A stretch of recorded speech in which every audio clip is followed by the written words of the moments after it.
Boa noite a todos que acompanham o canal. Hoje nós vamos, fazer uma rápida conversa com a Cristiane Santos. A Cristiane Santos, ela contribuiu fazendo a resenha do livro do Silvio Almeida sobre racismo estrutural, e a gente quis bater um papo com ela, né, assim, por que que ela escolheu esse livro, qual é a importância desse livro na pesquisa dela, na dissertação dela, né, assim, qual o impacto da obra dele. Tudo bom, Cris? Oi, tudo bem? Boa noite, obrigado pelo convite. Bom, gente, falando do livro do Silvio, assim, ele tem uma análise diferente. Eu trabalho com educação antirracista, e então a gente tenta aprender tudo que é possível, né, tudo que é discutido, se vai sempre atrás das coisas. Mas quando tu pega o livro do Silvio, quem vai ler vai perceber que é como se ele pegasse a gente pela mão e fosse fazendo uma análise do racismo, da morfologia do racismo no Brasil. Porque, assim, o mundo se estrutura de formas racistas, mas de diferentes formas. Tem as suas peculiaridades, e o Brasil tem a sua. O Silvio Almeida faz uma análise muito aprofundada dessas formas de organização racistas, dessa forma de organização. E ele fala uma coisa que é muito, que me chama muita atenção no livro, que é sobre as estruturas. Ele vai fazendo uma análise das estruturas, ele busca muito mais do que explicar o racismo, ele faz uma análise da estrutura social brasileira, de como a estrutura social num todo se estrutura de forma racista. Quando ele fala, por exemplo, sobre racismo e economia, se eu falar demais, me corta, tá, que eu sou tagarela. Ok. Mas quando ele fala, por exemplo, sobre racismo e economia, ele fala muito rapidamente, assim, vou falar aqui, né, para não dar spoiler do livro, mas ele fala, por exemplo, sobre a meritocracia, os méritos individuais, né, o quanto a falácia da meritocracia, o quanto não é uma questão de capacidade, é uma questão de oportunidade. Quando a gente fala, por exemplo, todos têm os mesmos direitos. A gente sabe, porque o racismo brasileiro, ele é meio covarde. Quando tu se apresenta, exigindo os teus direitos, muitas vezes tu não ganha, né, tu não tem o mesmo tratamento. Mas quando tu briga por isso, as pessoas dizem assim: "Ó, não, somos todos iguais, temos os mesmos direitos", né. E então ele se desvela quando interessa. E aí a gente fala na questão da desigualdade, hã, no quanto nós não somos todos iguais. Se nós fôssemos todos iguais, os índices em questão de raça não seriam tão gritantes. Quando ele fala, até a Djamila fala sobre isso no livro dela também, sobre a equidade aristotélica, que é tratar os desiguais de forma a promover a igualdade, né. E o discurso posto no país hoje é do mérito individual, da meritocracia, quer dizer, as pessoas não partiram do mesmo ponto, elas não têm capacidades diferentes, elas têm oportunidades diferentes. Quando ele fala da economia, por exemplo, ele fala sobre isso.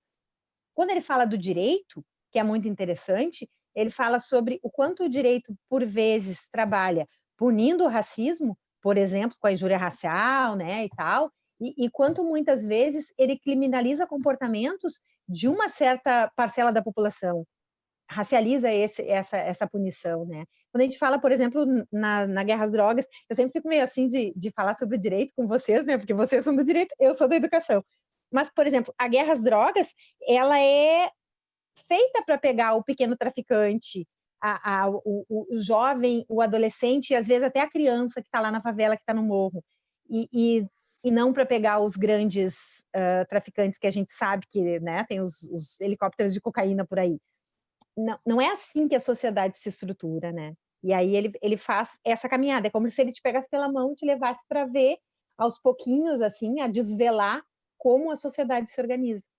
Cris, e esta obra dele, tu disse que tu já trabalhava, né, tu já trabalha com a questão do racismo, né, desse na educação, tu faz parte de um grupo, inclusive, que faz formações para professores, né, de, assim, de Isso. diversos níveis, né, de, assim, mas esta obra entra aonde na tua pesquisa? Tu fez uma pesquisa sobre o genocídio do jovem negro, né, de, assim, e qual o impacto da obra na tua pesquisa também?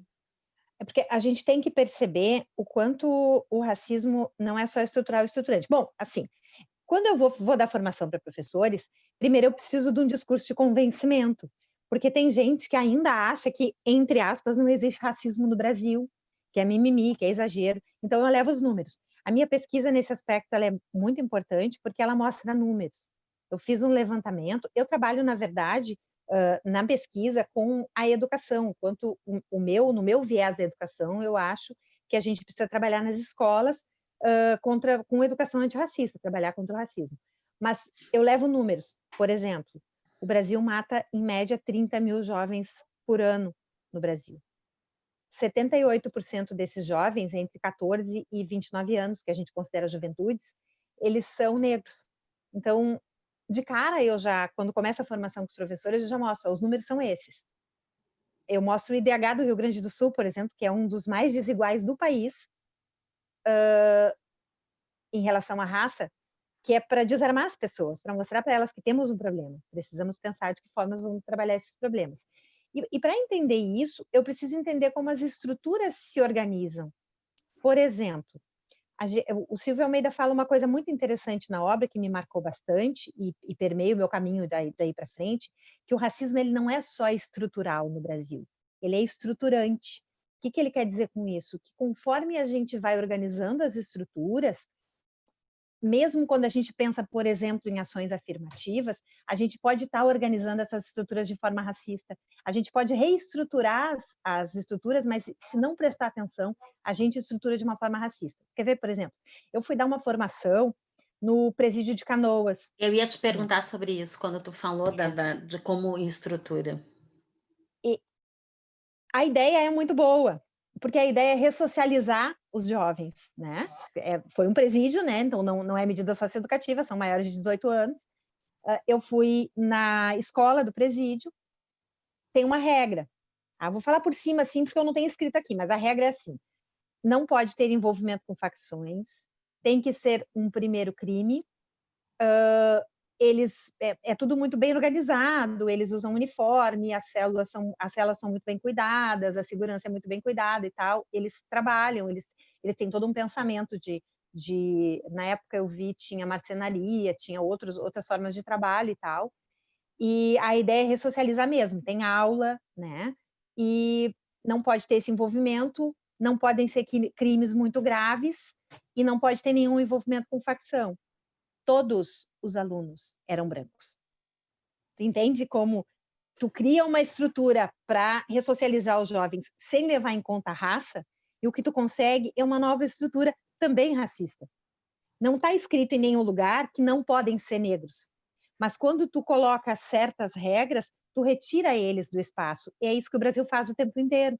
Não está escrito lá, tu não pode trabalhar em tal coisa porque tu é negro, mas ele coloca as regras de uma certa forma. Universidade, por exemplo, antes das cotas raciais, todos têm o mesmo direito, mas quem passa no concurso é o cara que está na escola particular, que teve aula de inglês, que teve outras oportunidades, que partiu de outras oportunidades. E aí, o que a gente consegue? 2% da população antes das cotas era negra, 2% da população universitária.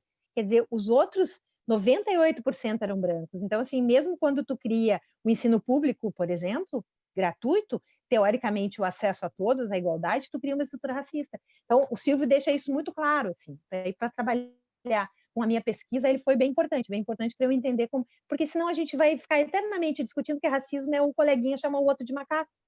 E é muito mais do que isso, né? Muito mais. Cris, eu queria também falar contigo assim, ó, tu conhece, né, assim, a gente já teve algumas conversas sobre justiça restaurativa, eu sei que tu já leu alguns livros, né, assim, ó, como tu vê, né, assim, o que tu vislumbra do impacto da justiça restaurativa, né, na questão do encarceramento? Né, assim, como é que tu imagina que pode ser utilizado, né, assim, uma proposta de justiça restaurativa que leve em consideração a questão da raça, né, assim, como é que tu imagina essa construção de justiça restaurativa trabalhando com a questão do encarceramento e da questão racial? Eu não consigo imaginar um projeto, porque nem tenho ferramentas para isso, né? Não é a minha fonte de estudos. Mas eu imagino que quem trabalha com justiça restaurativa precisa enxergar o viés da raça. precisa entender que as pessoas partem de caminhos diferentes. Quando tu vai trabalhar com um jovem, por exemplo, tu tem que entender que tu vai trabalhar com um jovem negro, tem que entender que ele partiu de uma realidade diferente. E não adianta só a gente procurar ali atrás. Ah, mas o outro também teve as mesmas oportunidades, ou a falta de oportunidades, né? Na verdade, são oportunidades de gerações. Eu li essa semana, acho que foi de Jamila, eu estava lendo, que ela fala uma frase que me marcou muito, assim. O negro saiu da senzala para a favela.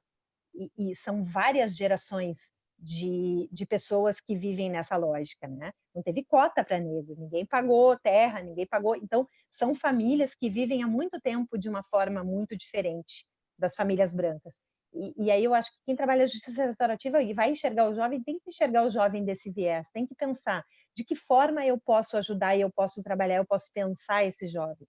Por que que ele é diferente do branco? Só estudando. Só a gente entendendo como as estruturas funcionam para a gente poder pensar em ajudar